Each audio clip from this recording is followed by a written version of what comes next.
¿Pensó alguna vez en la diferencia teológica entre un contrato y un testamento? Hoy seguimos desmenuzando el capítulo 7 y vamos a hablar de una herencia eterna que tenía un requisito legal ineludible. Para que el testamento entrara en vigencia, el testador, que es Cristo, tenía que morir en la cruz. Además, vamos a derribar un mito muy común, la equivocada idea de que el Antiguo Testamento es el pacto de obras y el Nuevo es el de gracia. Vamos a ver que siempre fue el mismo pacto, el mismo árbol, pero en distinta estación. Antes teníamos las sombras y el andamio. Hoy ya podemos disfrutar del edificio terminado, que es Cristo. Ponga el agua al fuego, que esto es teología de fogón. Fogón reformado.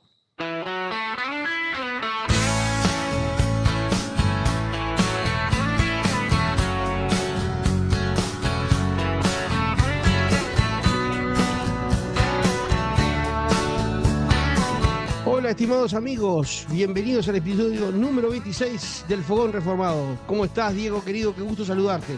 ¿Cómo va, Pedro, querido? ¿Todo bien? Acá, en el departamento más importante del país, yo te dije que te iba a responder en el episodio que seguía, te estoy respondiendo.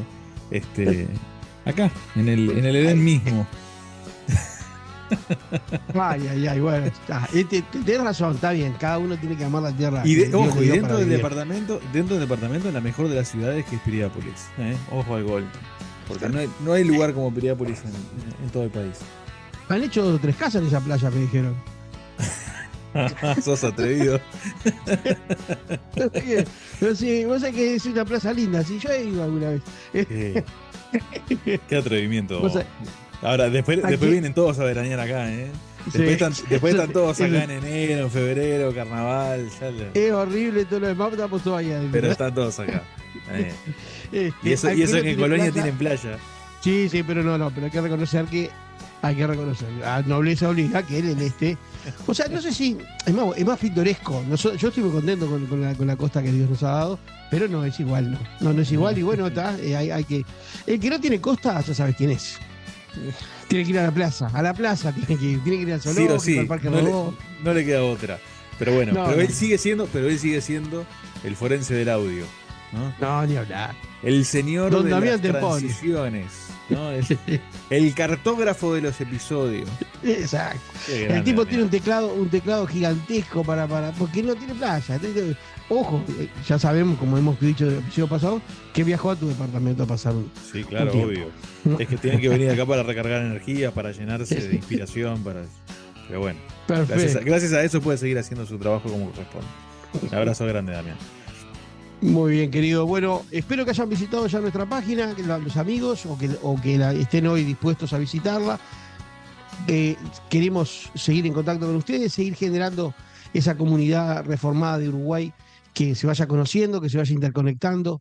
Queremos estar cerca de cada uno, y esto que sea un medio no solo para conversar acerca de la confesión de fe de Westminster, sino un medio para que los reformados confesionales, los presbiterianos que forman parte de la iglesia y de la denominación de manera estructurada y oficial y formal, digamos, o aquellos que van llegando a tener una sensibilidad reformada y que van convenciéndose de la verdad de las doctrinas históricas de la iglesia confesional, se acerquen a la obra o a los obreros, y nosotros estamos más que dispuestos para brindar también y ser el canal de nexo, me refiero a nosotros, el fogón reformado, ¿verdad? Sin lugar a duda. Y si sos un ajeno totalmente a todo lo que tiene que ver con cristianismo, iglesias y demás, bueno, esto que vamos a hablar hoy es evangelio. Esto que vamos a hablar hoy es la forma en que de repente Dios te está llamando la atención y está diciendo, epa, mírame para acá que necesito hablar contigo.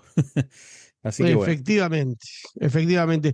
Y seguimos en el capítulo 7, pero hoy nos toca el punto número 4 para comenzar. Punto número 4. Y como la vez pasada empezaste vos, ¿no? ¿Empezaste vos leyendo o empecé yo? No, empezaste vos. ¿Empecé yo leyendo? Vos. Bueno, exactamente. Entonces esta vez te voy a dejar que vos leas. Efectivamente. O como quieras, no tengo ningún problema si querés leer vos también. Dale. Vamos con el punto 4 del capítulo 7 de la confesión, que dice: en la escritura, este pacto de gracia frecuentemente se enuncia con el nombre de testamento, en referencia a la muerte de Cristo, Jesús el testador, y a la herencia eterna con todas las cosas pertenecientes a ella, que en aquel testamento son legadas. Es súper interesante eso, ¿no? Que la Biblia use a veces la palabra pacto, que la vez pasada nosotros habíamos hablado de pacto como una especie de contrato, habíamos dicho, ¿no? Que era el contrato que Dios había puesto delante de la humanidad, ¿no? Y después habíamos dicho incluso de que Jesucristo fue el que vino y después de la caída del hombre es el que viene y firma el contrato, si se quiere, en la cruz, ¿no? Entonces es interesante que se usa esa palabra como contrato y a veces tenemos la palabra testamento que quieras o no tiene un matiz distinto, ¿sí? Eh, pasamos del contrato a la herencia. Un pacto o contrato generalmente tiene condiciones mutuas, ¿no? O sea, si yo firmo un contrato con alguien, por ejemplo, yo firmo un contrato de arrendamiento, bueno, yo me comprometo a algo con el arrendador y el otro se compromete con el arrendatario, ¿no? Yo hago esto y vos haces aquello, ¿está? Pero cuando la Biblia lo llama testamento, como con el caso del Antiguo Testamento o Nuevo Testamento, la cosa cambia. Un testamento es un regalo de un solo lado, es unilateral. El que hace el testamento deja sus bienes y el que lo recibe, lo único que hace es abrir las manos para recibir. ¿No? Es como cuando siempre está en el pensamiento, ¿no? Cuando, si recibiré alguna vez alguna herencia, ¿no? De alguien, de un pariente que desconozco, ¿no? Ese es el sueño del pibe, ¿no? Que bueno, y cayó del cielo, ¿no? Y justamente es interesante que se utilizan esas expresiones, cayó del cielo. Bueno, ¿está? Entonces, esa es la diferencia entre lo que es pacto y lo que es testamento, ¿no? Por eso dice, este pacto de gracia frecuentemente se enuncia con el nombre de testamento y dice, en referencia a la muerte de Cristo Jesús, el testador, ¿no? Acá tenemos la muerte del testador, acá está el nudo del asunto. Vos podés ser el único heredero en el testamento de, como dijimos recién, de tu tío millonario que recién lo descubriste, ¿no? Pero mientras tu tío millonario esté vivo, vos no vas a ver un peso de eso, de toda su fortuna. ¿El testamento cuándo entra en vigencia legalmente? Bueno, entra en vigencia en el momento exacto en el que el testador, ¿qué? En el que el testador muere. La, Efectivamente. la muerte de Jesús en la cruz no fue un accidente. Fue el requisito, mirado desde este punto de vista, fue el requisito legal indispensable para que, para liberar los bienes a favor nuestro, ¿no? A favor nuestro. Y eso es la herencia que nosotros tenemos, que es una herencia eterna, ¿no? Dice, por el texto de la confesión lo vuelvo a leer, dice, y a la herencia eterna con todas las cosas pertenecientes a ellas que en aquel testamento son legadas. Herencia eterna, ¿no? ¿Qué nos dejó Cristo en su testamento? No nos dejó una casa en la playa, como decía recién, medio en broma, medio en serio con el tema de Piriápolis, ¿tá? No nos dejó una casa o no nos dejó un auto, no. Nos dejó que el perdón de los pecados, porque Él cancela nuestras deudas. Él nos dejó su justicia perfecta, ¿tá? Nos vistió con ropas nuevas, con ropas de gala. Nos dejó el Espíritu Santo, ¿no? Que es, vamos a decir así, el adelantado de la herencia. ¿Ah? Y nos dejó la vida eterna y la gloria futura, ¿no? Que es un paquete cerrado, impresionante, que si estás en el testamento, si vos estás ahí, tu nombre está escrito en el testamento, vos lo heredás todo. Y eso es glorioso, totalmente Sí, glorioso, eso sí que es literalmente caído del cielo. Eso sí que tal es cual. literalmente caído del cielo. Es interesante también como nota simplemente gramatical para complementar. El término testamento también se usa por el tema de la traducción latina de la Biblia, la Vulgata, donde Ujú. el término testamentum Testamentum, es la traducción de diateque del griego pacto, alianza, testimonio y ujú. también testamento. O sea, porque el griego es bastante, ya sabes, bastante Sí. tupido. Ujú. Entonces, viene por ahí sí también la forma en que se castellanizó. Pero es increíble que el término griego, que es el término inspirado en definitiva para este asunto, este, tiene tanta riqueza conceptual, porque es un testamento, tal cual acá la confesión lo manifiesta y vos lo explicaste perfectamente, es también un pacto y es también una alianza, o sea, tienen eso, aborda también su significado. Y no es pacto y alianza parece lo mismo, pero no es exactamente lo mismo, porque una Claro, alianza es lo que tú le pones a tu esposa cuando te en el casás. dedo. Nunca pensaste que le estás poniendo el pacto en el dedo, ¿no? La Ujú. alianza tiene otra connotación, ¿verdad? No en vano la escritura usa la esposa y el esposo y a su vez también tiene el significado principal de esto de la herencia y un significado derivado de testigo. El testamentum también significa testigo. Claro. Es increíble la riqueza en la que uno puede entrar cuando empieza a leer un poquito la derivación de los términos usados, ¿no? Mm. Mira, Herman Bavinck, que Herman Bavinck un reconocidísimo teólogo reformado, Sí, ¿no? ese Él sabe un de- poquito más que yo, me parece. Un sí, poquito. Está un poquito, o sea que está un poquito más preparado. bueno, él decía que el pacto de gracia justamente es a la vez un pacto y un testamento. ¿Ah? Amén. Porque decía, es un pacto porque envuelve comunión entre Dios y el hombre, y es un testamento porque todas las bendiciones del pacto, desde el principio hasta el final, son dones gratuitos, es decir, son regalos gratis, obtenidos Exacto. ¿por qué? Por la muerte mediadora de Cristo y distribuidos por Dios de manera soberana. Entonces, Efectivamente. es espectacular, ¿no? Es Sí. espectacular. Cosa que todo tiene poca, vamos, me parece que lo voy a escuchar. Me gusta. ¿Sí? Tiene algún par de Sí, cositas. pues es que me parece que sí, un predicador interesante ese señor, ¿eh? Vos sabés que yo lo descubrí tarde a Bavinck. Bueno, en algún momento creo que mencionamos acá mismo en el podcast que habíamos estado haciendo un estudio acerca de Bavinck, que esperemos este año retomar. Pero tiene cosas el hombre que son espectaculares. Y me detengo acá un No, sin segundito duda. nomás para recomendárselo a la Oh, audiencia. Este, perfecto. son textos que son un poco pesados, eso es cierto, pero hay una edición de su dogmática reformada que se tradujo al español, que lo pueden conseguir en cualquier librería cristiana, que realmente es para hincarle el diente, es muy Sí, bueno. señor. Yo descubrí a Herman Bavinck en la época en que yo estaba transicionando de mis primigenias convicciones dispensacionales a la teología del Ujú. pacto. Y entonces estaba allí luchando con el asunto del concepto del reino, como todo lo que vamos haciendo esa transición, empezás a reenfocar, digamos, a remirar, ¿no? Y el amigo Freddy Pérez, que se escucha, lo mencionamos acá, ponga el dedito, Freddy, ponga me gusta, Ponga me gusta, pero, Freddy. pero Comente, diga, eso escuché es que me nombre mentira, así. Pedro, por lo menos. Sí, no seas cara dura, estás mintiendo. No, pero el amigo Freddy me prestó, él es un gran lector, pero todo formato digital porque es un hombre bastante joven. Y yo Bien. no leo nada digital, pero sí ese libro no pude evitar leerlo y me encantó, se llamaba El Reino de Herman Bavinck y allí lo conocí y dije, y esto es oro puro, ¿no? Pero como Mm. decís, no es una lectura de fin de weekend, es una lectura para hacer con Sí, su sí. No, pensamiento. no te lo Y lees en con una la Biblia, tarde. y con la Biblia en la mano, porque el hombre cruza la Biblia, va y viene, la da vuelta por dos lados de una densidad. Pero no hay que temerle, porque es entendible, hay que leerlo. Mm. Muy bien, querido, avanzamos entonces al quinto punto. Bueno, avanzamos al quinto punto y el quinto punto dice lo siguiente. Este pacto fue administrado en diferentes formas en el tiempo de la ley y en el del Evangelio. Bajo la ley se administraba mediante promesas, profecías, sacrificios, la circuncisión, el Cordero Pascual y otros tipos de ordenanzas entregados al pueblo judío, todo lo cual señalaba de antemano al Cristo que había de venir. Y para aquel tiempo, a través de la operación del Espíritu Santo, eran suficientes y eficaces para instruir y edificar a los elegidos por la fe en el Mesías prometido, por quien tenían la plena remisión de pecados y la salvación eterna. Este pacto se denomina el Antiguo Testamento. Eso me encanta, porque el episodio pasado estuve mordiéndome para decirlo cuando Fue- empezamos a hablar del pacto de gracia, pero no dije, no, Pedro, pero anda ordenadamente. Entonces me mordí y no lo dije.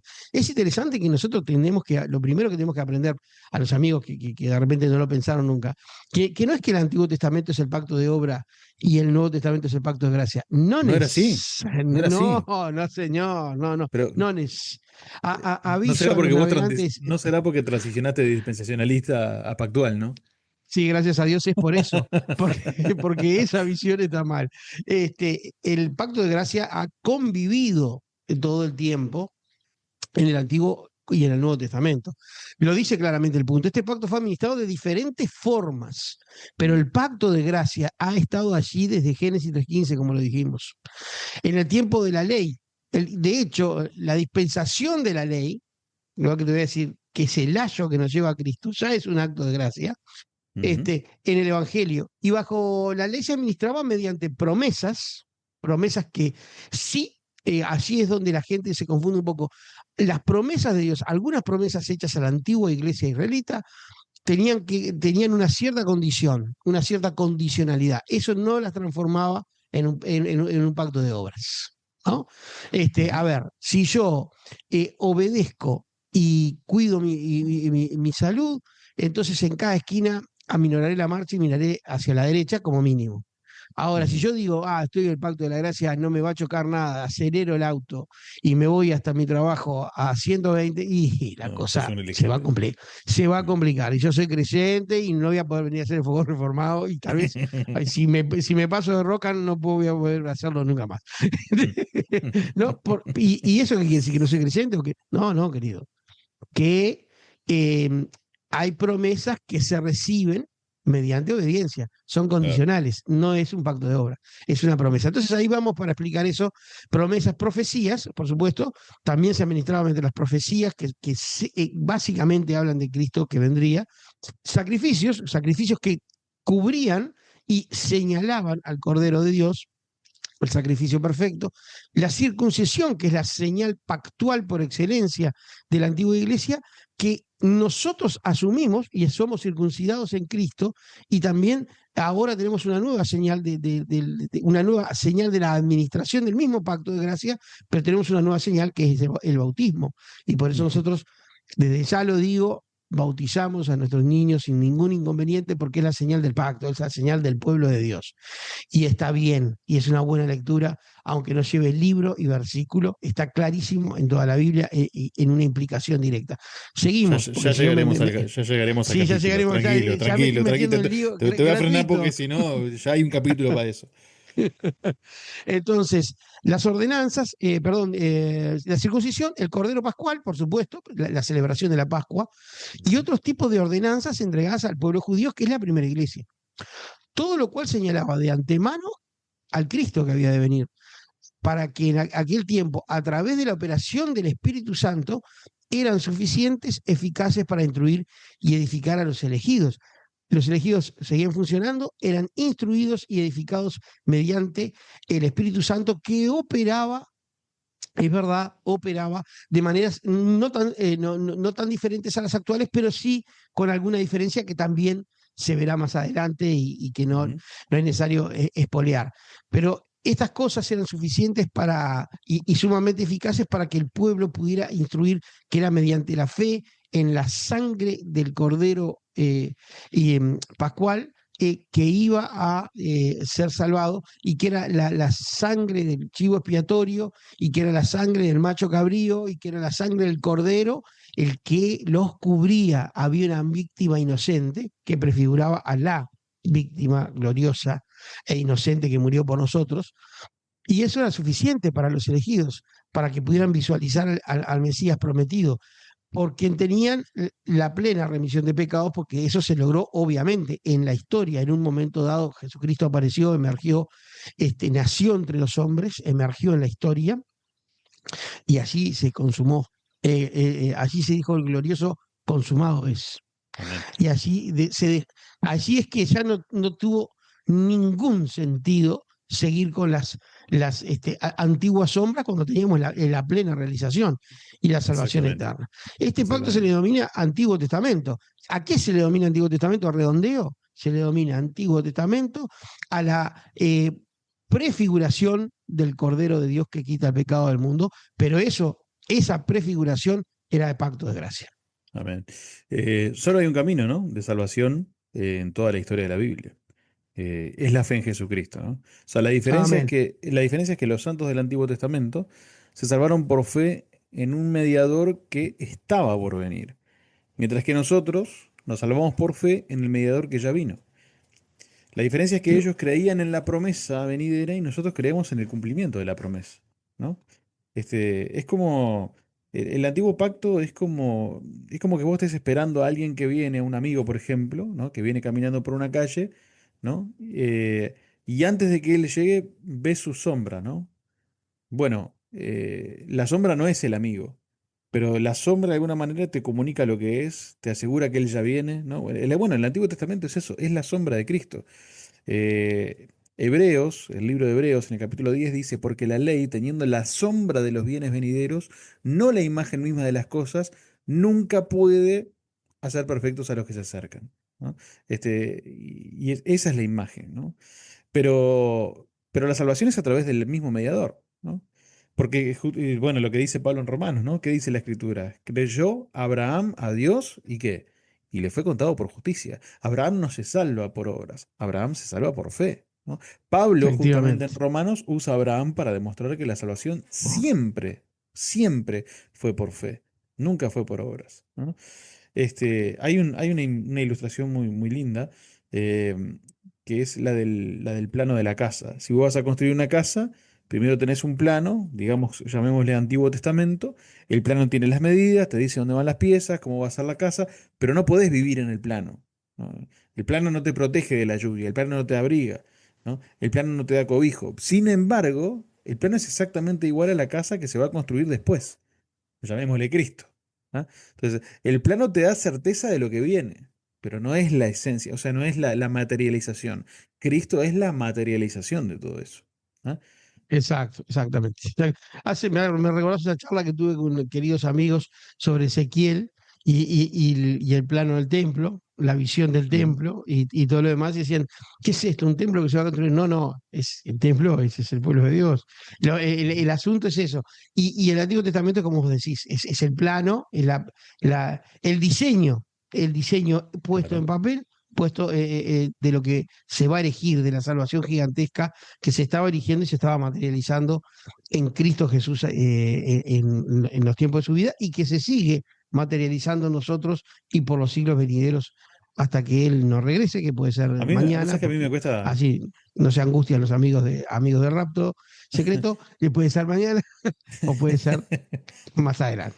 a mí me cuesta muchísimo, esa gente que está esperando que se haga el nuevo templo para volver a sacrificar y etcétera, etcétera. No, eso es aberrante. Eso Yo es, digo, no, no, no. yo digo, no, Me resulta, me da una urticaria que no, no. no, pero no entendieron nada, o sea, no entendieron que Jesús dijo, este templo se va a destruir, pero yo me voy a levantar. Que no se dan Claro. cuenta que Él es el verdadero templo de Dios, ¿no? Y que nosotros somos Di- di- participantes, ¿no? En Él. destruyan el templo y lo reedificaré en 3 días. ¿Y está Y hablando le de dijeron, quién? claro, y le dijeron en 46 años fue construido y todo va a ser en 3 días. Claro. Y cuando resucitó, sus discípulos comprendieron que hablaba de su cuerpo. Exactamente. Exactamente, ¿no? O sea, más es Más tan claro la escritura imposible que no te sea lo puede decir. Más claro no te claro. lo puede O decir. sea, es una cosa que no. Pero bueno, hay hermanos que todavía quieren templo, quieren bichitos muertos. Es una blasfemia. No hay nada que ofrecerle a Dios después de la sangre de Cristo. No, Nada. Lo único que hay que ofrecerle es gratitud, alabanza y honor para siempre. Y más nada. exactamente. No hay ninguna otra posibilidad. Exactamente. Bueno, Vamos con el punto 6, Pedro. no, vos es que no lo puedo creer. No sé qué está pasando. O los puntos son más chicos, o estamos usando una versión de la confesión más acelerada, o nosotros al final nos estamos disciplinando un poco y Creo estamos que no, aprendiendo a creo, trabajar con los tiempos que tenemos, creo que ¿no? es eso. Creo que le estamos agarrando un poco la mano. Está perfecto. Dice el punto 6 del capítulo 7 de la Confesión de Fe de Westminster, bajo el Evangelio, cuando Cristo, la sustancia, fue manifestado, las ordenanzas por las cuales este pacto se dispensa son la predicación de la palabra y la administración de los sacramentos del bautismo y la Santa Cena, los cuales, aunque inferiores en número y administrados con más simplicidad y menos gloria externa, no obstante, en ellos, este pacto es ofrecido con más plenitud, evidencia y eficacia espiritual. A todas las naciones, tanto a judíos como a gentiles, este pacto se denomina el Nuevo Testamento. Por lo tanto, no hay dos pactos de gracia que difieran en sustancia, sino uno y el mismo, bajo varias dispensaciones. Bien.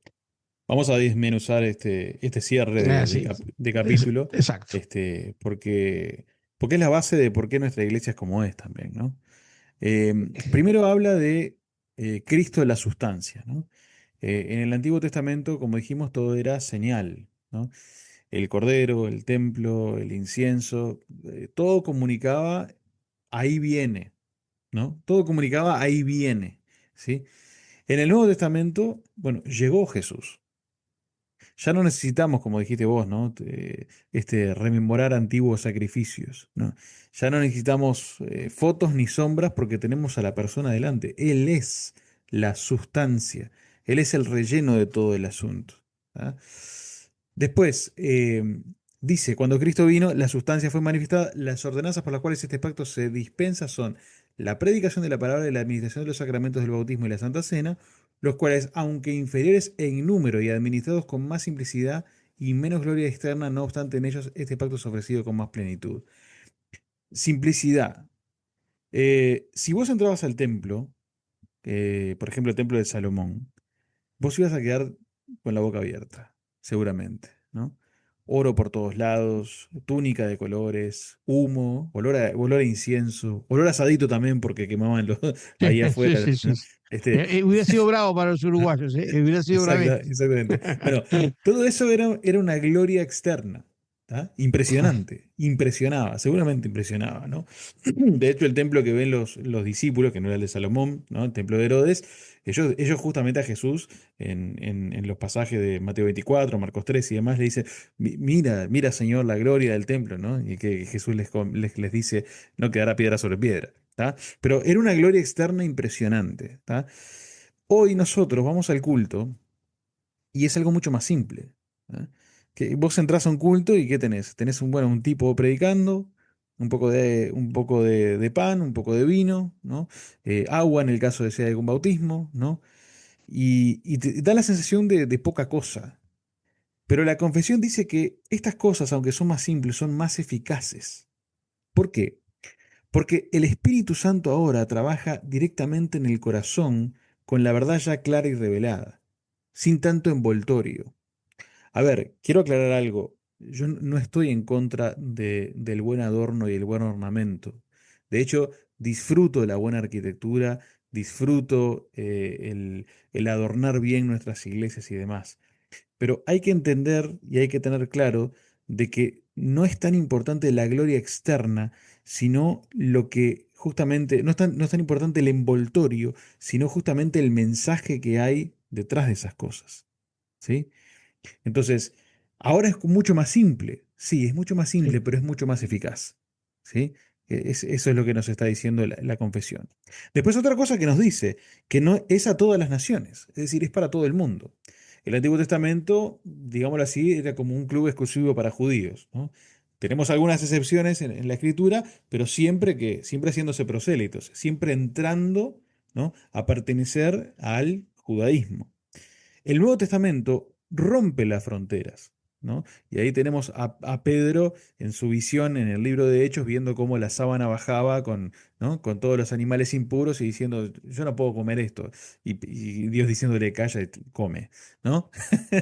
Dando a entender Tal de que, cual. dando a entender que se terminó eso, ¿tá? La antigua dispensación, esa antigua dispensación se terminó. Ahora es abierto para todas las naciones. El Nuevo Testamento rompe las fronteras, ya no hay fronteras, ¿no? Es para el uruguayo, ¿sí? Ah, Este, amén, amén, es para el amén. uruguayo, ¿no? Crecientemente para el uruguayo. ¿Cómo no? Va- para toda Latinoamérica también, y para los de habla no hispana también. Pero es para el uruguayo, es para el chino, es para el africano, no sé, para que se te ocurra, ¿no?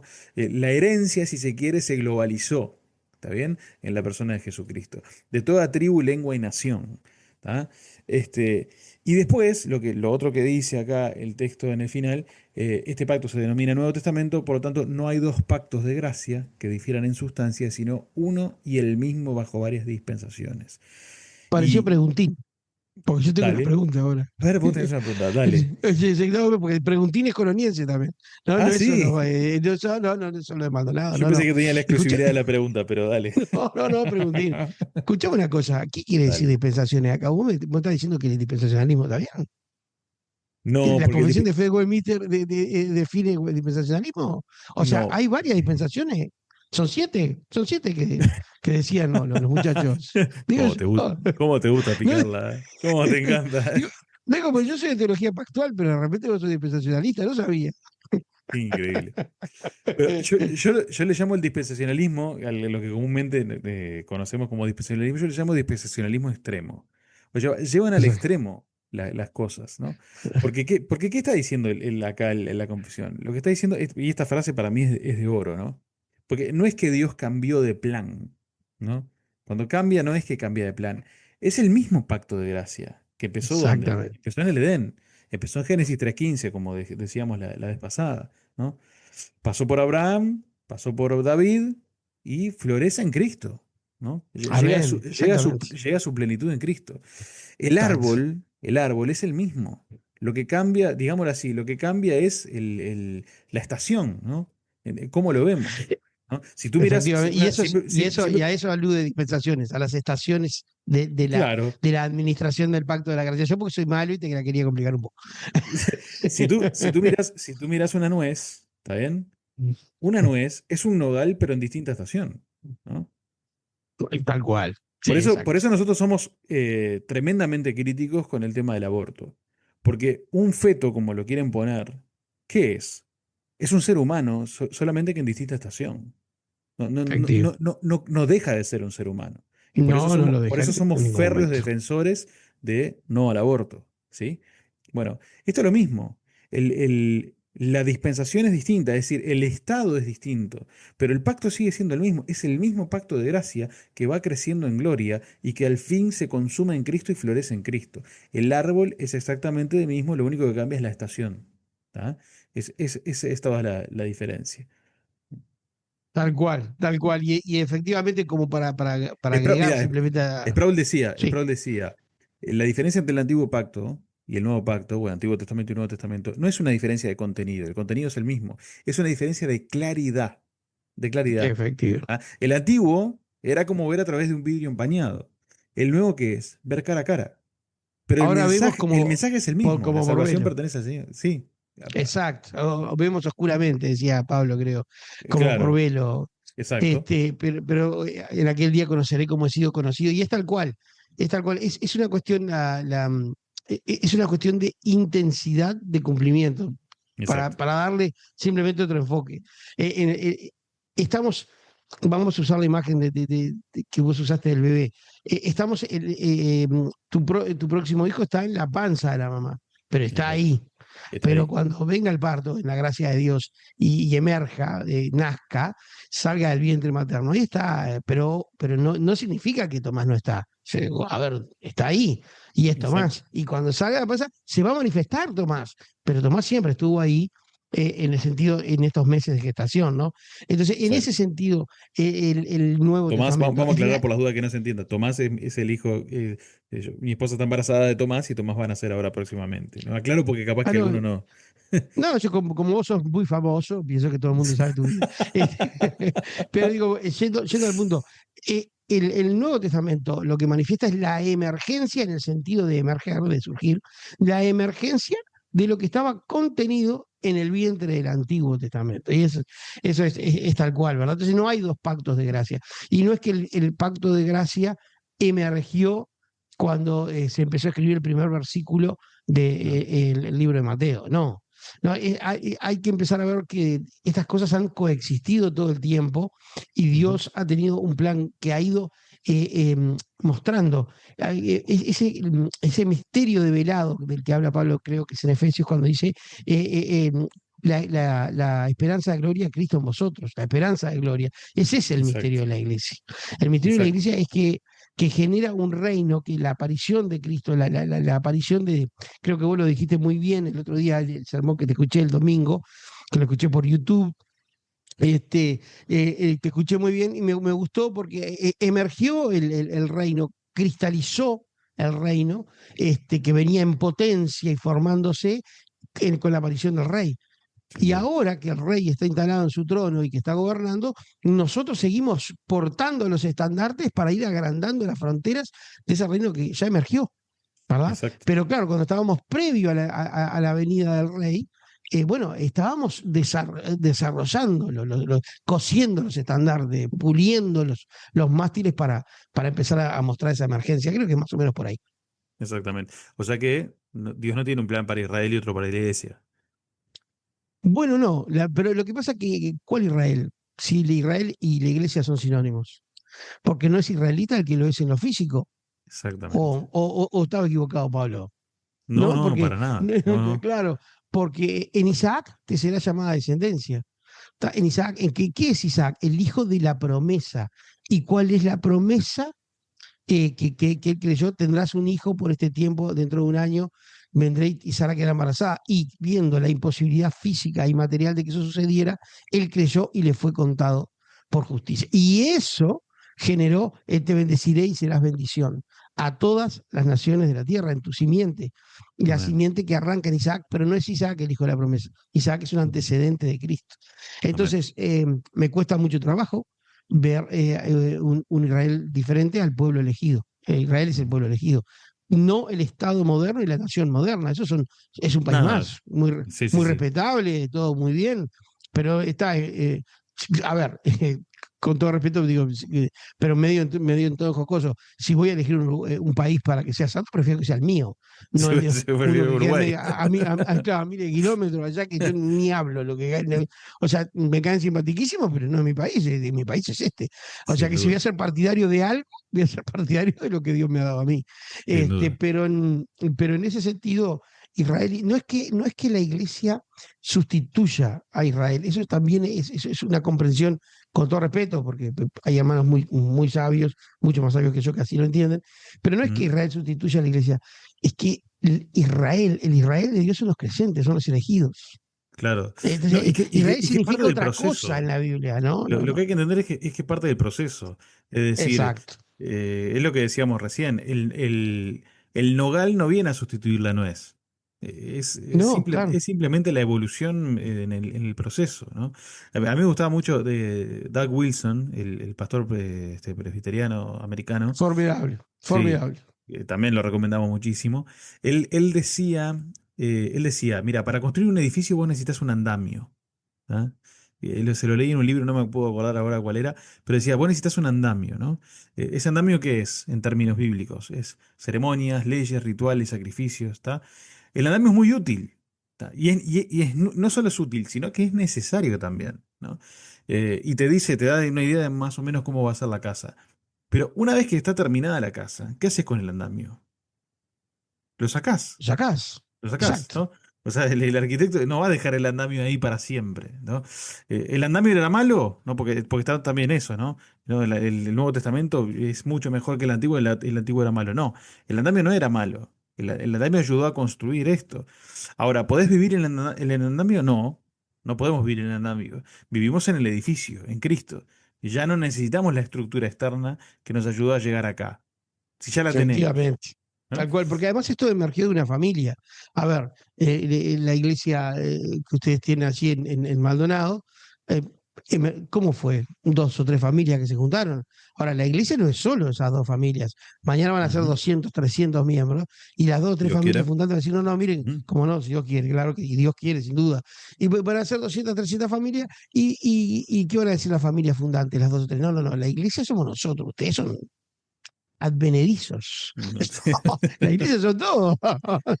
Claro, entonces ustedes son advenedizos porque no estaban cuando nosotros fundamos, no, bueno, no.